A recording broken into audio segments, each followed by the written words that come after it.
ಸರ್ಕಾರಿ ಆಸ್ಪತ್ರೆಯಲ್ಲಿ ಬಾಣಂತಿ ಸಾವು ಆರೋಪ. ಸರ್ಕಾರಿ ಆಸ್ಪತ್ರೆಯಲ್ಲಿ ಬಾಣಂತಿಯ ಸಾವಾಗಿದೆ. ಇದಕ್ಕೆ ಸಂಬಂಧಪಟ್ಟಂತೆ ಒಂದಷ್ಟು ಆರೋಪಗಳು ಕೇಳಿಬರ್ತಾ ಇದೆ. ಸರ್ಕಾರಿ ಆಸ್ಪತ್ರೆ ವೈದ್ಯರ ನಿರ್ಲಕ್ಷ್ಯಕ್ಕೇನೆ ಬಾಣಂತಿ ಸಾವನ್ನಪ್ಪಿದ್ದಾರೆ ಅನ್ನೋ ಆರೋಪ. ಕಲಬುರಗಿಯ ಅಫ್ಜಲ್ಪುರ ತಾಲೂಕು ಆಸ್ಪತ್ರೆಯಲ್ಲಿ ಬಾಣಂತಿಯ ಸಾವಾಗಿತ್ತು. ಆಳಂದದ ಮಟಕಿ ಗ್ರಾಮದ 22 ವರ್ಷದ ಭಾಗ್ಯಶ್ರೀ ಸಾವನ್ನಪ್ಪಿದ್ರು. ಹೆರಿಗೆಗಾಗಿ ನಿನ್ನೆ ಮಧ್ಯಾಹ್ನ ಆಸ್ಪತ್ರೆಗೆ ದಾಖಲಾಗಿದ್ರು. ಇವತ್ತು ಬೆಳಿಗ್ಗೆ 8 ಗಂಟೆಗೆ ಗಂಡು ಮಗುವಿಗೆ ಜನ್ಮ ಕೂಡ ಕೊಟ್ಟಿದ್ರು ಭಾಗ್ಯಶ್ರೀ. ಹೆರಿಗೆಯ ನಂತರ ರಕ್ತದೊತ್ತಡ ಕಡಿಮೆ ಇದೆ ಅಂತ ಜಿಮ್ಸ್ಗೆ ಅವರನ್ನು ರವಾನೆ ಮಾಡಲಾಗಿತ್ತು. ತಾಲೂಕು ಆಸ್ಪತ್ರೆಯಿಂದ ಗುಲ್ಬರ್ಗಾ ವೈದ್ಯಕೀಯ ಕಾಲೇಜು ಆಸ್ಪತ್ರೆಯಲ್ಲಿ ಭಾಗ್ಯಶ್ರೀ ಸಾವನ್ನಪ್ಪಿದ್ದಾರೆ. ಆದರೆ ಅವರ ಸಾವಿಗೆ ವೈದ್ಯರ ನಿರ್ಲಕ್ಷ್ಯವೇ ಕಾರಣ ಅಂತ ಹೇಳಿ ಕುಟುಂಬಸ್ಥರು ಆರೋಪವನ್ನು ಮಾಡುತ್ತಿದ್ದಾರೆ. ಈ ಸಂದರ್ಭದಲ್ಲಿ ಮಾತಿನ ಚಕಮಕಿ ಕೂಡ ನಡೆದಿದೆ. ಸರ್ ಅಲ್ಲಿ ಒಂದು ನೈಟ್ ಇಲ್ಲಿ ಬರೋಬ್ಬರಿ 3.5 ತಾಸು ಇಲ್ಲಿ ತಪ್ಪು ಸಂಪೂರ್ಣ ಹಾಸ್ಪಿಟಲ್ ಸಿಬ್ಬಂದಿ ಮತ್ತು ತಮ್ಮ ಡಾಕ್ಟರ್ಗಳಿಂದ ಆಗ್ಯಾದ್ರಿ. ನಾವ್ ಹೇಳಕತ್ತಿದ್ದು ನಿಮಗೆ ನೀಗಲಿಲ್ಲ ಅಂದ್ರೆ ಬೇರೆ ಪ್ರೈವೇಟ್ ಆಗ್ತಾ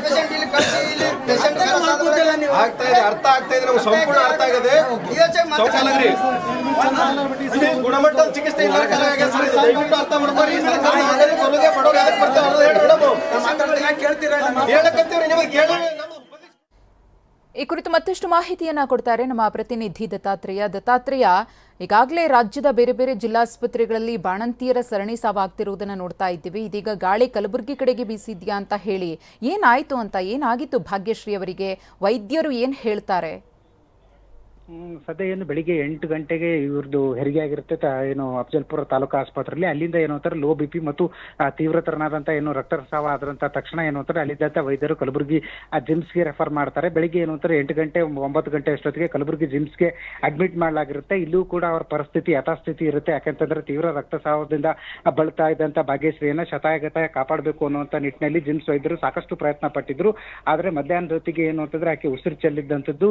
ಈಗ ಸದ್ಯ ವೈದ್ಯರು TV9ಗೆ ಮಾಹಿತಿ ನೀಡಿರ್ತಕ್ಕಂಥ ಪ್ರಕಾರ ತೀವ್ರ ರಕ್ತಸ್ರಾವ ಮತ್ತು ಲೋ BP ಯಿಂದ ಭಾಗ್ಯಶ್ರೀ ಮೃತಪಟ್ಟಿದ್ದಾರೆ ಅಂತ ಹೇಳ್ತಿದ್ದಾರೆ. ಇದರಲ್ಲಿ ನಮ್ದು ಯಾವುದೇ ರೀತಿಯಾದಂತಹ ಮೆಡಿಕಲ್ ನೆಗ್ಲಿಜೆನ್ಸಿ ಇಲ್ಲ. ಈ ಪೇಷಂಟ್ ಇಲ್ಲಿ ಬರೋಕ್ಕಿಂತ ಮುಂಚೆನೆ ಕ್ರಿಟಿಕಲ್ ಸ್ಟೇಜ್ ನಲ್ಲಿ ಇತ್ತು. ಹೀಗಾಗಿ ನಾವು ಅವರನ್ನ ಯಾವುದೇ ತರನಾದಂತಹ ಸಾವಾಗಬಾರ್ದು ಅನ್ನುವಂತ ದೃಷ್ಟಿಯಿಂದ ನಾವು ಚಿಕಿತ್ಸೆಯನ್ನ ನೀಡಿದ್ವಿ. ಅದಲ್ಲದೆ ಏನಂತಾರೆ ಒಂದೇ ಸರ್ತಿ ಏನಂತಾರೆ 7 ಯೂನಿಟ್ ಬ್ಲಡ್ ಅನ್ನ ನಾವು ಭಾಗ್ಯಶ್ರೀ ಅವರಿಗೆ ಪಂಪ್ ಮಾಡಿದ್ವಿ ಅನ್ನೋದ್ರ ಮುಖಾಂತರ ಸಾಕಷ್ಟು ಪ್ರಯತ್ನ ಪಟ್ಟಿದ್ವಿ. ಆದರೆ ಯಾವುದೇ ಕಾರಣಕ್ಕಾಗಿ ಭಾಗ್ಯಶ್ರೀ ಉಳಿಲಿಲ್ಲ. ಸದ್ಯ ಉಸಿರು ಚೆಲ್ಲಿದ್ದಾಳೆ ಮತ್ತು ಸಾವನ್ನಪ್ಪಿರೋದ್ರಿಂದ ಸಹಜವಾಗಿ ಏನಂತಾರೆ ಕುಟುಂಬಸ್ಥರು ಕೂಡ ಆಕ್ರೋಶಗೊಂಡಿದ್ದಾರೆ. ವೈದ್ಯರ ವಿರುದ್ಧ ಅಂದ್ರೆ ಜಿಮ್ಸ್ ವೈದ್ಯರ ವಿರುದ್ಧ ಸಾಕಷ್ಟು ಆಕ್ರೋಶ ವ್ಯಕ್ತವಾಗಿದೆ. ಯಾಕೆಂತಂದ್ರೆ ಜಿಮ್ಸ್ ವೈದ್ಯರ ನಿರ್ಲಕ್ಷ್ಯವೇ ಭಾಗ್ಯಶ್ರೀ ಸಾವಿಗೆ ಕಾರಣ ಅಂತ ಹೇಳಿ ಆ ಕುಟುಂಬಸ್ಥರು ಆರೋಪವನ್ನ ಮಾಡ್ತಾ ಇರುವಂತದ್ದು. ಧನ್ಯವಾದ ದತ್ತಾತ್ರೇಯ ತಮ್ಮೆಲ್ಲ ಮಾಹಿತಿಗಾಗಿ. ಗಮನಿಸ್ತಾ ಇದ್ದೀರಿ, ಒಂದು ಕಡೆ ಆ ಗಂಡು ಮಗು ಆ ಹಸುಗೂಸನ್ನ ನೋಡ್ತಾ ಇದ್ರೆ ಎಂಥವರ ಕರುಳು ಕೂಡ ಚುರುಕನ್ನುತ್ತೆ. ಸರಿಯಾಗಿ ಕಂಡುಬಿಟ್ಟು ಪ್ರಪಂಚ ನೋಡಿಲ್ಲ.